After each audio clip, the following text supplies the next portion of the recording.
पंचवटी के जब ऊंचे टीले पर जब पहुंचे हैं भगवान राम, तब राम इशारा करते हैं लक्ष्मण और मुखर, तुम दोनों हमारे साथ बहुत पहले से हो, अभी देखो टीले के पीछे कोई हम लोगों का पीछा कर रहा है। हाँ, अभी से पीछा शुरू हो गया, कहाँ पीछा कर रहा है।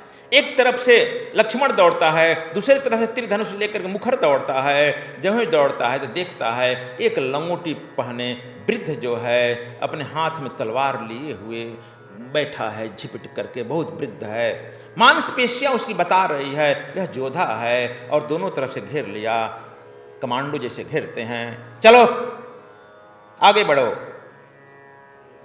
कहा कि हमको क्यों तुम लोग घेर लिया है, हमारे क्षेत्र में है, इसका निर्णय होगा, चलो मेरे साथ आगे बढ़ो।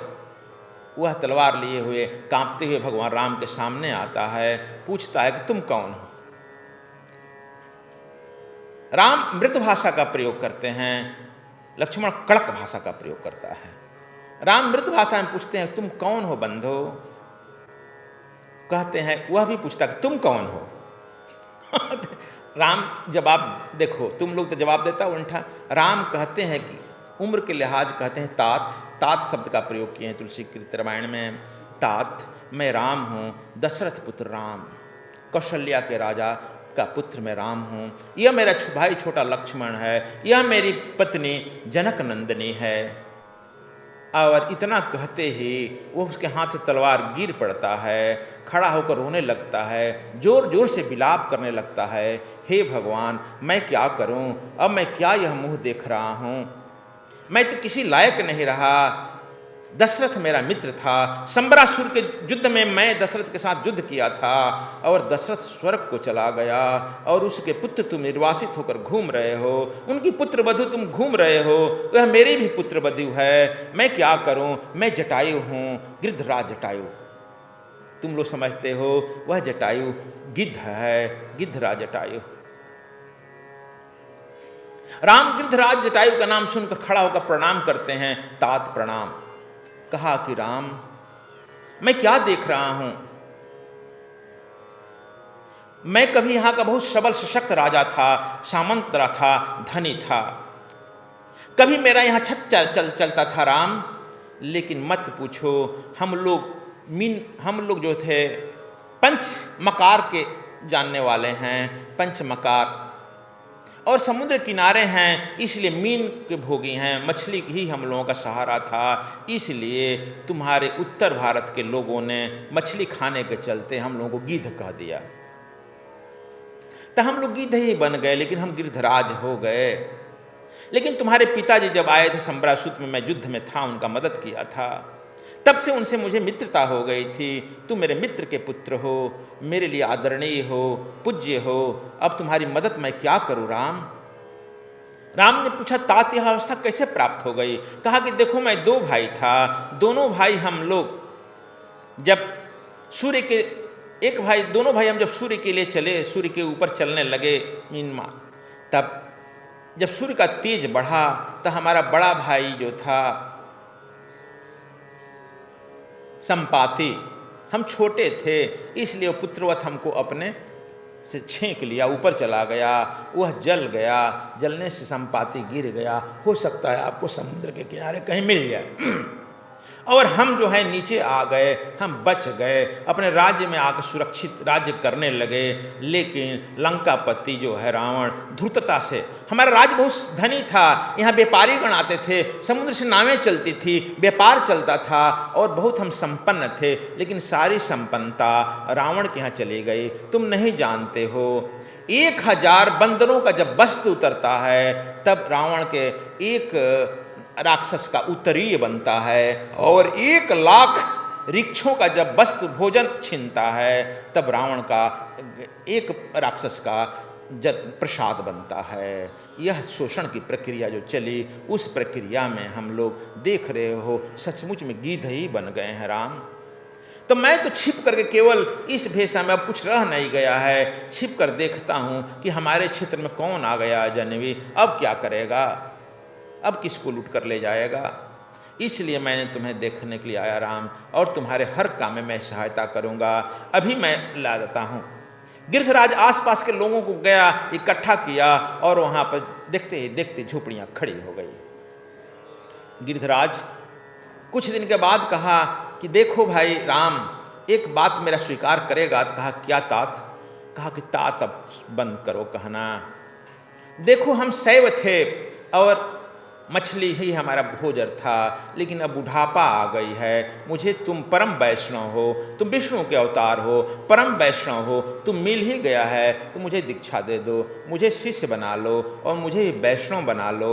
और मैं चाहता हूँ तुम्हारी साधना करते हुए इस परम गति को प्राप्त कर लूँ। अब मेरी एक ही इच्छा रह गई। राम ने उनकी इच्छा पूरा किया। एक दिन इस सत्संग मतबरा हो ही रहा था गोदावरी के तट पर। वहाँ की जो राजा थी, सम्राट थी स्वर्णरेखा। स्वर्णरेखा एक दिन नदी के तट पर घूम रही थी। तब तक से देखी कि यहाँ पर भगवान राम धर्म की चर्चा कर रहे थे। भगवान राम परमात्मा, सीता प्रकृति, दोनों के बीच में बैठे हुए बैरागी लक्ष्मण बड़ी शोभा दे रहे थे और ये सब लोगों को समझा रहे थे धर्म के बारे में। तब तक से स्वर्णरेखा दूर से देखती है कि इसका चेहरा चमक रहा है, यह आदमी कौन है इतना सुंदर। अपने दूतों से पूछा कि यह कौन आदमी कितने दिन से आया है, मुझे गुप्तचर व्यवस्था सूचना नहीं दी गई। तब तक से कोई सूचना देता है कि यह निर्वासित राजकुमार है। निर्वासित? कहा कि हाँ, दशरथ का पुत्र राम घर से निकाल दिया गया है। घर से निकाल दिया तब कहाँ घूम रहा है? तो इस जंगल में घूम रहा है, अपना कुछ अड्डा खोज रहा है। अच्छा, अब देखो, अब तुम लोग को मैं बार बार कह रहा हूं कितना ही तपस्या कर लो, तपस्या से परमात्मा की उपलब्धि नहीं होती है। तपस्या से तुम्हारी संसारिक कार्य तो जरूर सिद्धि हो जाएगी। तपस्या से तुम्हें रूप बदलने की कला आ जाएगी। जहां जहां चमत्कार है वहां वहां समझो कि तुम्हें फंसने की पूरी अवसर उपलब्ध है, पूरी अवसर उपलब्ध है। यहां स्वर्णरेखा भी अपना 18 वर्ष की लड़की का रूप बना लेती है। चमत्कार देखो, रूप बदल देती है। यहाँ स्वर्णरेखा भी रूप बदल देती है, मारीच मामा भी रूप बदल देता है, रावण भी रूप बदल देता है। यहाँ पर रावण के राज्य में सब रूप बदल देता है। यहाँ तो राम भी रूप नहीं बदल पाता है, सीता भी नहीं बदल पाती है, लक्ष्मण भी नहीं बदल पाता है। जब तुम रूप नहीं बदल देते हो, तुम्हारा रूप एक ही रहता है, तुम्हारा रूप कांस्टेंट है, तुम अरूप हो तो तुम राम हो। इसलिए दिखता है झूठ बोलने वाला आदमी क्षण क्षण में अपना रूप बदलते रहता है। अभी जो कल आज बात कहा है वह कल कहेगा कि नहीं कहेगा, इस पर मत विश्वास करना। समझ गया? जब तुम क्षण क्षण रूप ठीक ठीक बदल लेगा तब ठीक नेता बन जाएगा। तब यह देखो, यह आ गई। कहा गया है कि ऐसे औरतों के लिए तुलसीदास ने कहा है, आकी भ्राता पित पुत्र उरगारी, पुरुष मनोहर निरखत नारी। इस तरह की जो औरतें होती हैं, सब में चाहे भाई हो, पिता हो, भाई हो, बाप हो, उसमें सब मनोहर मन नहीं रखती है, सुंदरता नहीं रखती है और कामी आदमी के लिए कुछ और नहीं रह जाता है। सारे रिश्ते, सारे बंधन टूट जाते हैं। यह भी यही कहती है, आकर भगवान राम के यहाँ अपना सुंदर रूप बनाकर कहती है। चूँकि कन्वेंट स्कूल की पढ़ी थी, shooting booting cunning hand dog behind gentleman की जो परिभाषा है, टाई वही पहन कर गई थी। भारत की लड़कियां सीता होता साड़ी पहन कर गई थी। सीता तो बेचारी थी, पढ़ी भी नहीं थी, वह तो 12 में शादी हो गया था, किसी तरह से अपना नाम हम लिखती थी, इसलिए सीता तो बेचारी थी। लेकिन यह वहाँ की गवर्नर है और आकर कहती है, Ram I love you. Ram थोड़ा थोड़ा अंग्रेजी जान गए थे दक्षिण भारत में जाने से, और लेकिन सीता नहीं समझ रही थी ये कह का रही है। लक्ष्मण से इशारा कर रही कि का कहतिया हो चूंकि मिथिला के थे, मिथिला में भोजपुरी लोग बोलते थे, इसलिए राम से इशारा कि का कहतिया ये और दिया। लक्ष्मण जी भी कह रहे ट्रांसलेट कर रहे थे, नहीं सुनने दो भाभी बैठो। आते ही आते कहती है गाइला भी, राम भी चौंकाना हो जाते हैं, हमारे ज़िंदगी में तो कोई और ऐसी मिल रही है। इस बात पर हमको तुलसीदास से इसके इस चौपाई पर आगे पुरुष मनोहर निरखत नारी और इस तरह से यह कह देगी, हम विश्वास नहीं करते थे। तब तक से मैं विश्वास नहीं किया जब तक से मैं दिल्ली गया, और जब दिल्ली गया तो देखते हैं वहाँ भी बहुत सुपनेखियाँ मिल गई हमको, और सब सुपनेखियाँ बड़े परिवार की। वह कहती है आई लव यू, वही नहीं मेरे यहाँ पंचायती तक आ गया है 1 दर्जन, गुरुजी आपका शिष्य है हमसे प्रेम नहीं करता है, अब जरा इसको समझा दीजिए। यह हमको यहाँ पर हम लोग देहात में रहने वाला आश्चर्य लगा, वहाँ पर हमको पहले तो बड़ा आश्चर्य लगा, बिगड़े उगड़े, लेकिन अब मैं मौन, धीरे धीरे मौन हो गया कि तुलसी बाबा ठीक ही कहा है यार। अभी तक तो मैं विरोध करते रहा कि बस झूठ बोलता है, इतना कौन औरत कहेगी, लेकिन यह बात मुझे वहाँ पर महानगरों में जाने पर मालूम हो गया कि अभी भी यह बात वहाँ कही जा रही है, और पंचायती गुरु जी के यहाँ लाने में कोई खराब नहीं माना जा रहा है। समझ गया? तो अब यह तुलसीदास जी जो कह रहे हैं, आगे वह कहती है कि तु सम पुरुष न मोसम नारी, यह संजोग विधि रचा विचारी। देखो आगे कहता है कि न इस सृष्टि में हे राम तुम्हारे समान कोई सुंदर पुरुष, न मेरे साथ न समान कोई नवरत। यह सृष्टि तो रचकर ही विधि नहीं रचा है, न ब्रह्मा ही ने रचा है। अब तो संजोग बन गया, गन्ना मन्ना क्या बनाना है, तुरंत हम लोग शादी करें। और कहा कि अपना परिचय तो दो देवी, कहा कि मेरा परिचय लेना चाहते हो तो लो, और तुम इस देश में सुखी से विचरना चाहोगे। मैं रावण की बड़ी बहन हूँ, रावण की बड़ी बहन हूँ। अब समझ लो कि रावण के क्या उम्र है, रावण का पोता नाती भी जवान हो गया है, उसकी भी शादी हो गई है, और उनकी यह बड़ी बहन है। आगे बता रही है कि इस जन क्षेत्र की मैं गवर्नर हूं, इसलिए तुमको कोई दिक्कत नहीं है, तुम डायरेक्ट रावण का दामाद बन जाएगा, बहुत सारे तुमको एथी भी मिल जाएंगे, उपहार भी मिल जाएगा, और पूरे जन क्षेत्र का मालिक बनेगा, तुम घूम फिर भी रह सकता है। ये पेट पचकी हुई कुरूप औरत को क्यों संगे लाया है, यह एक मूर्ख लड़के को संगे संगे क्यों लाया है, इनको तो मैं अभी भोजन कर जाऊंगी, ये सब मेरा भोजन है। सीता गड़बड़ाई की बात, ये औरत कौन है कि हम ही को भोजन कराएगी। सीता जो है बेचारी धीरे से राम के पीछे हो गई। समझ गया? कहा कि तब राम इसलिए ब्रह्मा का जो बनाया है हम लोग अपना ही कर लें।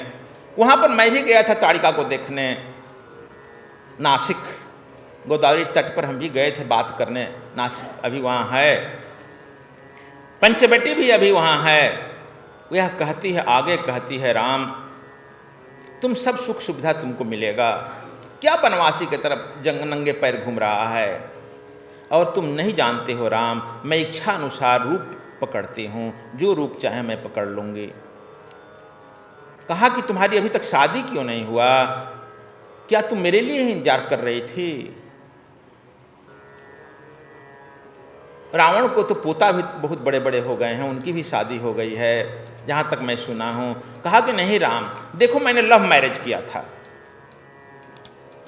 यहाँ तुम्हारे आर्यावर्त का मथुरा का था विद्युत जिह्वा, काल के विद्युत जिह्वा उसका नाम है, काल के विद्युत जिह्वा से मैंने लव मैरिज किया था।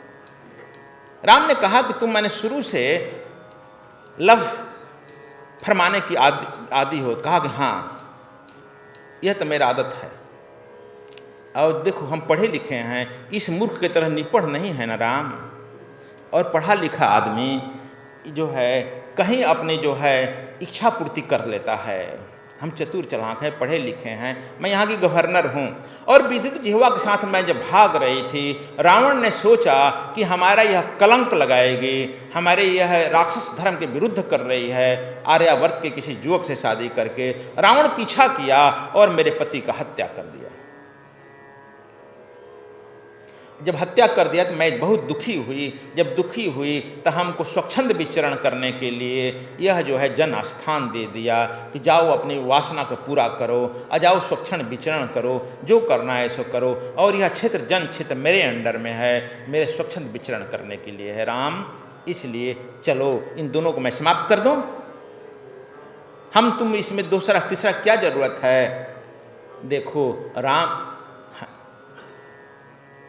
ने कहा जाओ, हमारे साथी है, शादीशुदा है, ये हमारा भाई छोटा है, इसकी शादी नहीं हुई है, इसके साथ चले जाओ।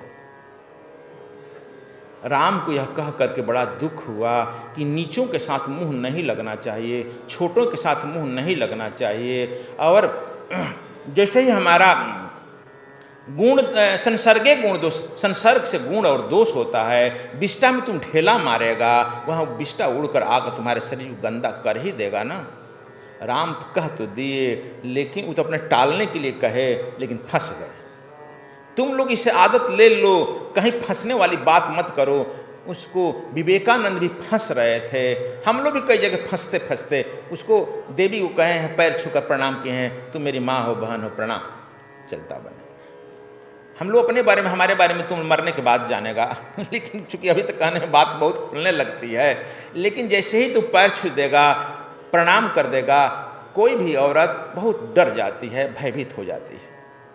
सबसे बड़ा मंत्र है ब्रह्मचारी सन्यासियों का, समझ रहा है। जब कोई पुरुष मनोहर निरखत नारी, यह तुलसीदास ठीक कह रहे हैं। इसलिए वासना से भरी हुई आज के ज़माने में एक ही उपाय है, तू ही खटाखट पैर छू और प्रणाम कर लो, देवी प्रणाम, तुम्हारा मैं छोटा भाई हूँ, मैं पुत्र हूँ, कुछ भी कह दो। और इससे उस पर बहुत बड़ा मार पड़ता है पानी। मधुर मधुर बात करने से अच्छी उपाय है। समझ गया ब्रह्मचारी गण लोग। तो मैं बता देता हूँ टेक्निक। राम जी यहाँ चूंकि फंस गए, विवेकानंद के साथ भी था, मैं तुम्हारे तरह पुत्र उत्पन्न करना चाहती हूँ। कहा विवेकानंद साक्षात, तुरंत पैर छूकर प्रणाम किया, मुझे पुत्र मान लो माँ, तुम बनाएगी, होगा या नहीं होगा, मैं तुझे अभी माँ कह दिया, मैं तुम्हारा पुत्र हूँ। वह लड़की अमेरिका में, वह लड़की धर्म संकट में पड़ गई कि ये तो पुत्रे बन गया, इतना क्यों रिस्क लेगी, अभी मैं तत्काल पुत्र बन गया। तत्काल पुत्र बन जाने में कोई हर्ज है महात्मा जी। राम चक्कर में पड़ गए, लक्ष्मण की हैं गई, लक्ष्मण चलो कोई बात नहीं, तुम भी सुंदर हो, I also love you. Lakshman कहा कि कहाँ चक्कर में हमको डाल दिया। कहे कि अरे भाई देखो राजा वो हैं, मैं उनका नौकर हूँ, नौकर का हम हर रात दिन हम काम करते हैं, हमारे साथ रहोगी तो उनका खाना बनाना पड़ेगा, बर्तन मलना पड़ेगा, उनकी सेवा करना पड़ेगा, और फिर भी तुमको केवल काम ही करना पड़ेगा और कुछ नहीं मिलेगा तुझे। मालिक के साथ रह, मैं उनकी सेवा करता हूँ, तुम्हारे भी सेवा करूँगा। कहा कि यू आर करेक्ट, तुम ठीक कहते हो। फिर गई कि राम हमें मूर्ख क्यों बनाता है, मैं मालिक हूँ, मालिक के मालिक बराबर में रिश्ता होता है, नौकर के साथ हमें प्रेम करने के लिए कर रहा है। कहेगा अरे नौकर नहीं है, मेरा सगा भाई है। वो समझाते हैं। फिर राम चक्कर में पड़ गया, मैं क्या करूं। कहा कि तुम नहीं मानता, अभी इसको मैं खाए जा रहा हूं, न रहेगी बांस न बाजेगी बछड़ी। जेव झपटने के लिए हुई, राम इशारा किए, भाई इसका सुंदरता पर जरा ख्याल करो लक्ष्मण, इसकी सुंदरता का कुछ ख्याल करो, सुंदरता का इसका सम्मान करो। लक्ष्मण, प्रत्येक आदमी सम्मान करने का अपना अपना ढंग है ना, सब प्रत्येक आदमी का अपना अपना ढंग है। लक्ष्मण जी उठे, वो भी अपने चुम्बन लेने के लिए एक तकनीक जानते थे। उठे, कटार निकाले और खटाक से आगे से नाक, दोनों कान काट कर कहे कि लो यह सुंदरता अपना अपने हाथ में रखो, चलो यहाँ से।